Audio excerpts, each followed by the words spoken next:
You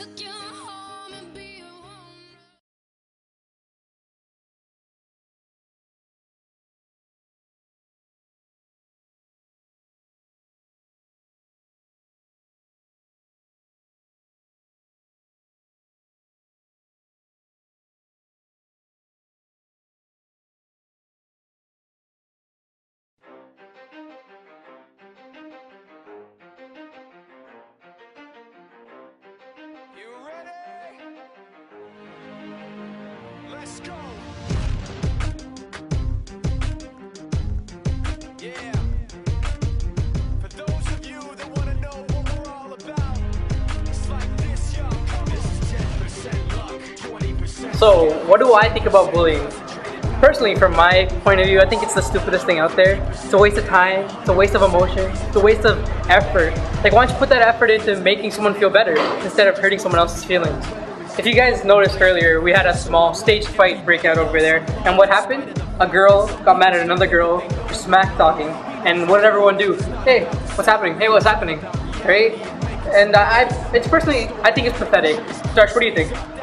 Well, as a philosopher, a scientist, everything, what I say is that this is, in derogatory terms, it's a waste. Why waste your time fighting? Why waste your time wasting your energy just going at each other? Why don't you put that effort into studying, get somewhere in life, right? You don't fight for each other. How do you feel about bullying? I think bullying is really bad. It's like affecting society and also like a lot of young teenagers. I guess bullying is a very powerful and real thing. As a kid, I was deeply impacted by it as well.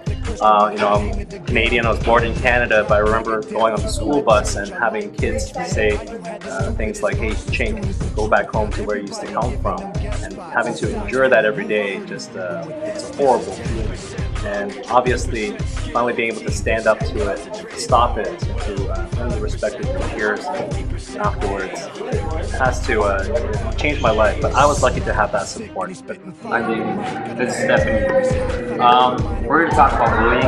You can ask us questions. Okay, so how I feel about bullying, I just think it's really stupid. And I mean, if you see someone getting bullied, I think you should stop it, because if you put yourself in their position, you wouldn't like it, and it hurts someone's feeling, and like it can really mess you up. Okay, so one thing you always have to remember is that even if you're being bullied, no matter what your size is, your gender is, or anything, stand up for yourself. Don't just take anything and just sit back and let it happen. Stand up for yourself no matter what. If anything happens to you, which most likely will, to be honest, at least you stopped it. A bully likes to have power, maintain power over his victims. So just make sure that you don't give him that power, or her. Just stand up for yourself at all times.